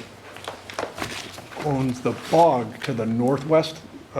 See where that reservoir is? But I don't have the lot lines on the abutting lots. That's actually Middleborough, right? Yeah, the town line. Oh, the red line is the town line? No, the red line is the property line. The town line actually runs along the west. It's hard to show this way. Yeah. Right there.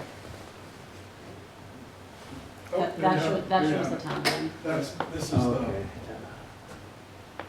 that's the town line Next time I'll bring them. right there. So, right, those are butters to the west are in Middleborough. And the butters are identified on sheet 2 in the plan set, Oh, right. plan of land. I don't know. I don't even know if the glasses are. Russell and I. Burns. It's a family trust, right? Yep. Would be able to provide sufficient coverage, screening for Mr. Dixon? I think that it's the same issue with topography there, sir. You've got, they're looking up from that direction through the trees. Which one were you referring to? It's directly to the right of the Purchase Street entrance.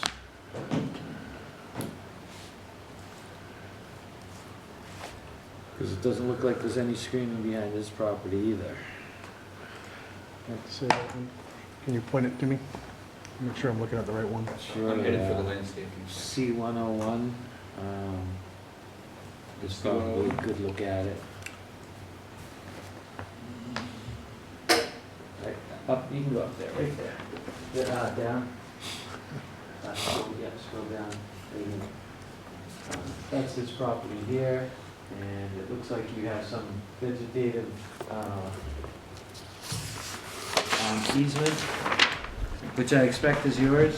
It's noted on Correct. on here that there's a 100-foot wide, because I'm just pointing out that you're still going to be responsible for screening him and making sure that the screening on Fosdick Road, I don't see that that's a particular issue. If people want to take down trees, you're still required to provide the necessary screening in regards to these. And there's a lot of people on Fosdick Road. Your point is acknowledged, and we have the room and the ability, and we'll do what we need to do if that's a requirement. There are some minimum standards in requirement, and I just want to make sure that even if we waive down to the minimum, that these people are still going to be protected. Where is the one?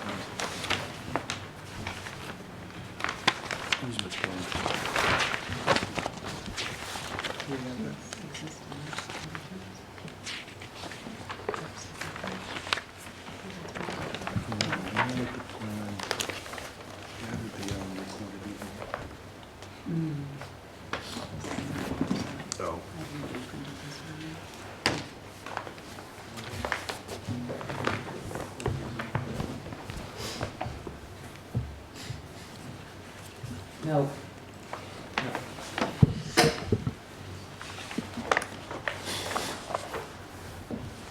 Excuse me, Sarah. I didn't join on the site visit, but I did go there yesterday, and I met with Van. Will there be fencing around the bogs? No. Fencing is not proposed at this time. Okay.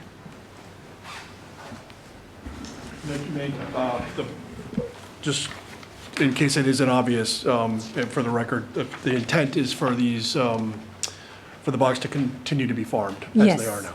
No, we've had another project come before us where they were putting the fencing around the bogs Okay. Yeah, for the same dual use. Yeah. No, we're proposing to fence the equipment pad, Yeah. 20 by 40-ish equipment pad that's shown on the drawings, but not to fence them. Not the bogs themselves. Okay.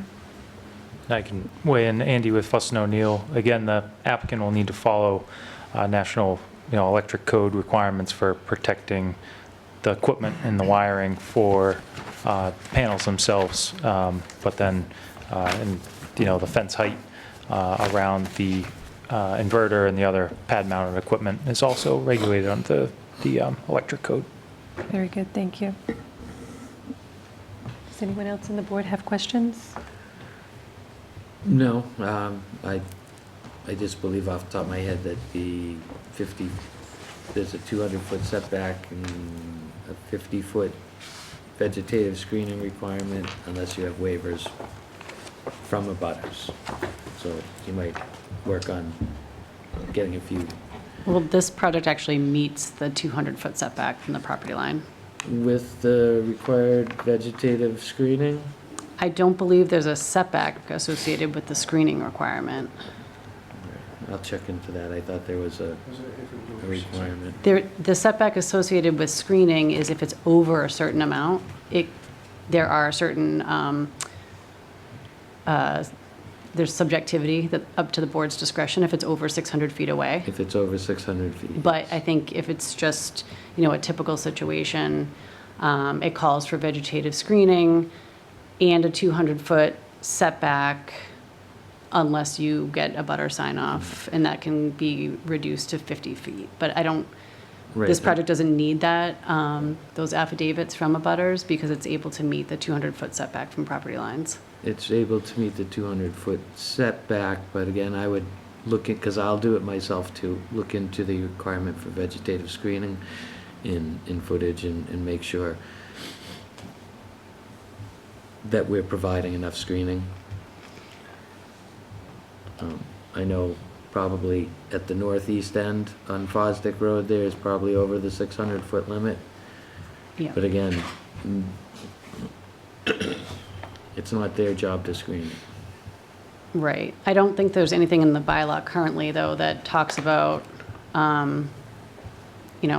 future conditions of abutting properties, so I think we'll No, it just need requires to. you to provide the screening, not the butters. No. I just want to clarify that. Yes, I agree with that. Abutters don't need to provide screening.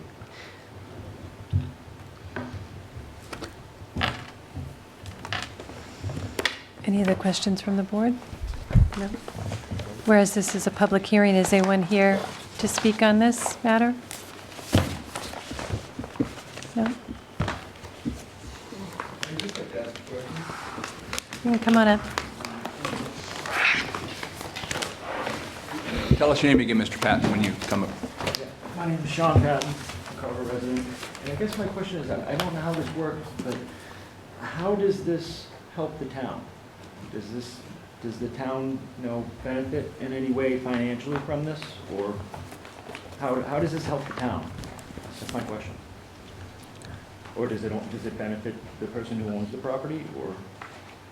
I don't know how the solar would benefit the town, but the person that owns the property, it's an improvement to their land. And it's a dual use. Okay. So he will still grow cranberries and pick cranberries on that bog. Yeah. And then he benefits from the leasing or whatever financial arrangements he has with the solar company. Okay. I just didn't know if there was any incentives for the town or to do this. That's what I was wondering. There's a lot of state requirements that we allow, that we are under the onus of allowing. And then the other thing I wanted to point out was living with these solar panels, everyone thinks they're just an eyesore, but what bothers me is when I come down my stairs in the kitchen in the wintertime, the sun reflects off of those panels at the angle, so at 5 in the morning, I'm looking at like bright lights right in your face. So it's not just, and this is 600 feet away, so it's not just an ugly eyesight. This is, if you don't put blinds up, your whole room is lit up and you can hear your vinyl siding heating up and cracking. It just crack. So I just want to make sure everybody knows about it, not just the people who live around it, but everyone, even in the wintertime when all the vegetation dies and the guy 3 houses back doesn't have a giant solar. I have a satellite dish looking thing in the woods. Looks like a giant satellite dish. So I just want to make sure it's the right place for the right reason at the right time, and that it's safe for everyone. So, thank you. Thank you.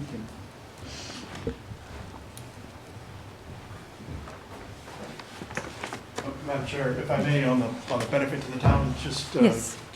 so that everyone's on the same page, the town does benefit from personal property taxes on the value of the equipment. All these solar projects are considered personal property, and they will be assessed at a personal property rate.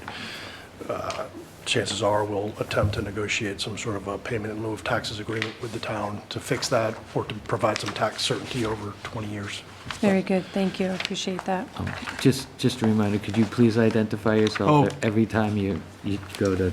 Okay, sorry about that. Yes, for the record, Hank, we met with Renewable Energy Development Partners. Thank you.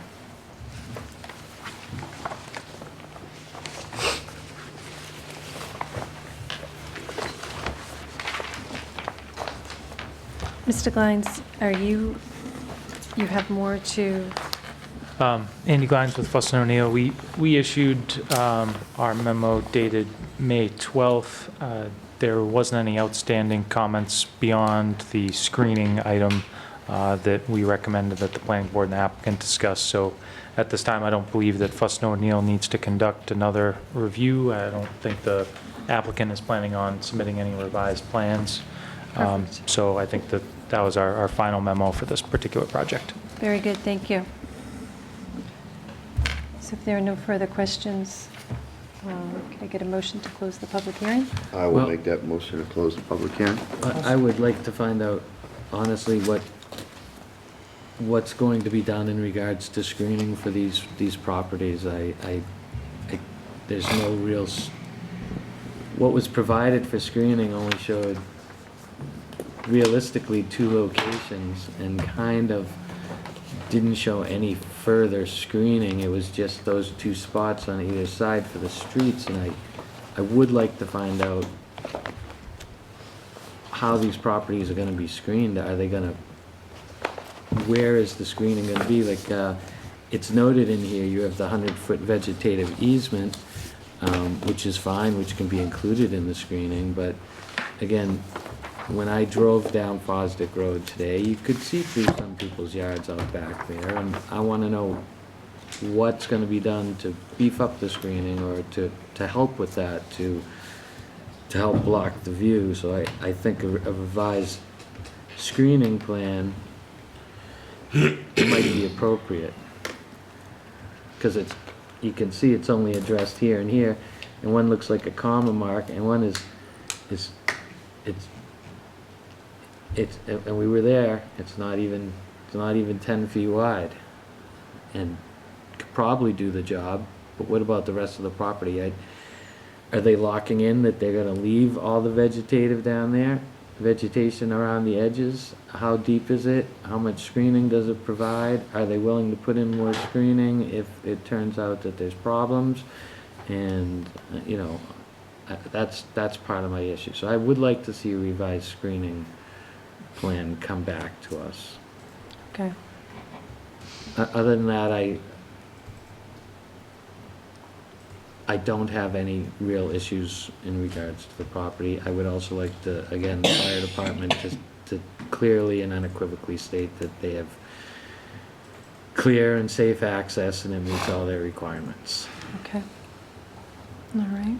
So just so we understand the ask, the board would like us to look at the entire area of the property line within a certain amount, or just along Fosdick Road? I think a little direction would be helpful for us to get from the board about what Up to- kind of revisions that the board is looking for. Up to 600 feet, but clearly along Fosdick Road and the Purchase Street, you have the 100-foot vegetative screening, which is that going to be there permanently? Is that going to be part of your screening for the entirety of this project? If so, it should be noted as such. It's, I believe we've secured a landscape easement and recorded it for that purpose. Okay, nope, that's fine. And we mentioned the gentleman off to, on the first entrance there, on the right there. On the Purchase Street side. On Purchase Street side.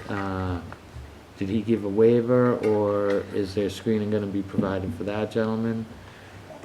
I'd have to check with respect, sir, I'd have to check the language of the screening bylaw. I didn't believe we were under any obligation to seek waivers. I didn't think we were asking for any relief from that. Well, I think we're allowed to reduce the setback to 50 feet, because 50 feet, I believe, is the required minimum vegetative screening, unless it's, I don't. but Mr. Bott I don't think that's correct. might have the opportunity to check that out. But again, it's a question I think that should be addressed and We'll look at it. and needs to be answered.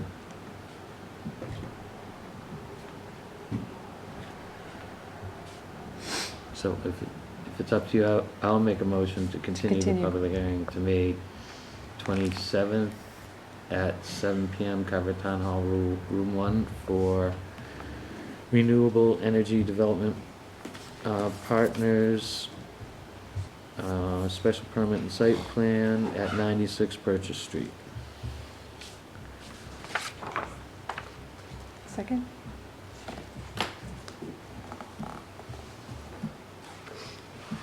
Madam Chair, if I may, just under the heading of continuation, so just for clarity, in my mind, we're going to review the requirements of the bylaw with respect to screening. Yeah, and thank you. evidence, and then make That's sure all. they're- Yep, they're- I'll review them too. I could be just as mistaken as anybody else, so, and I'm certain that I'll apologize if I am. I appreciate it. With respect to your other comments, sir, regarding the fire department, I heard what Mr. Glenn said on the last application. I think that's what we're proposing as the process for this project. It's similar to what we just did to close out a similar project, is we're expecting the board, if the board deigns to approve the project, to condition the permit such that prior to us securing our certificate of occupancy, we bring the fire department out to the site, have them sign off that all of their requirements, which we are aware of, because they've put them in their letter, that all of those requirements are met, such as confirmation of the road widths and the road surfaces and the signage and the knock boxes placed in the right location. We just did that for a project that we worked with Mr. Bott within the past year to do precisely that, and that seemed to work well. So, That's at the discretion of the board. Personally, I like to have something in my hands that says it's already been reviewed and that it's fine. And Andy with Fuss and O'Neill again, we did include the similar recommendation, a condition of approval in the memo for this project that requires written acceptance from the fire department as a final condition to access roads prior to the issuance of certificate of occupancy and use. So I agree with Mr. Shea that typically I think this applicant's good at getting written sign off from the deputy fire chief ahead of time. But again, even if the roads are in good condition prior to the start of construction, after construction, want to make sure that they can sign off on the final condition of the roads before issuing that final certification for occupancy. that's exactly what Deputy Boyle told me on the last project. He was like, yeah, you can tell me whatever you're gonna want, whatever you want to tell me before you build it, but I want to see after you build it to make sure everything's where it's supposed to be, so. Very good. So again, just so we have clear direction on what we need to be prepared for 2 weeks from now, are we checking in with Deputy Chief Boyle? Or are we pleased with his letter to date? We'll confer with Deputy Chief Boyle and make sure that he's good with what we've got. Great. And any future conditions he would like to see Great. as well. Perfect. Thank you. Mr. Shea made a motion. Did we get a second? Okay. All right. Very good. Seeing that there's no further discussion, can we get a vote to continue? I have to abstain because I voted on this last week, so. All right. Kevin Robinson says aye. And Mr. Shea says aye. Ellen Sodillo says that. Mary Ellen Williams says aye. Thank you. Thank you. Thank you.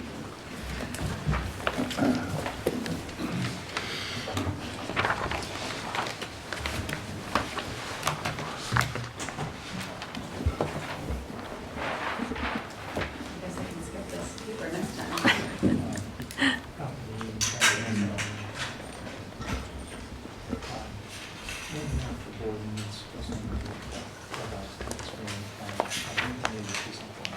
Thank you for everyone's patience.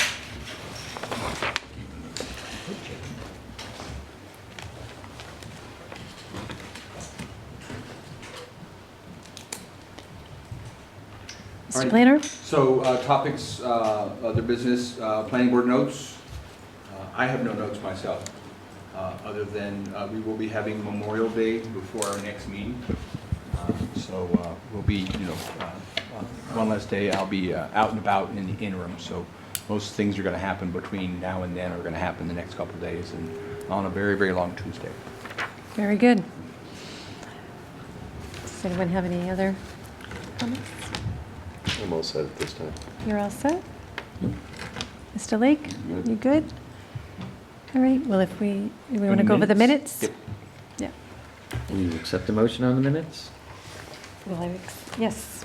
I will make a motion to approve the minutes of 3/11/2025. Second that? Second. All right. Oh, not Mr. Lake. Mr. Robinson? Mr. Robinson says aye. Mr. Shea says aye. Ellen Sodillo says aye. Mary Ellen Williams says aye. And abstain. And then we have the other minutes. 3/18/2025. Yes. A motion for that? I will make a motion to approve the minutes of 3/18/2025. I'll second that. All right. Mr. Robinson?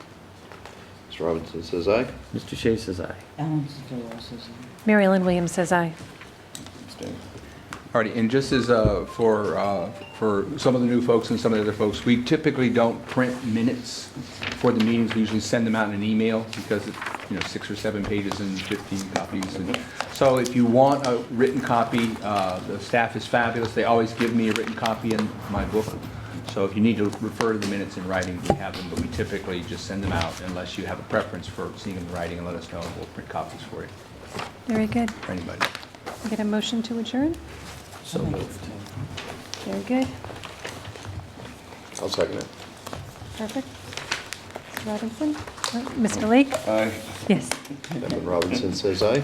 Mr. Shea says aye. Ellen Sodillo says aye. Mary Ellen Williams says aye. All right, and I have the decision for Route 44 for the board to sign while they're here, Perfect.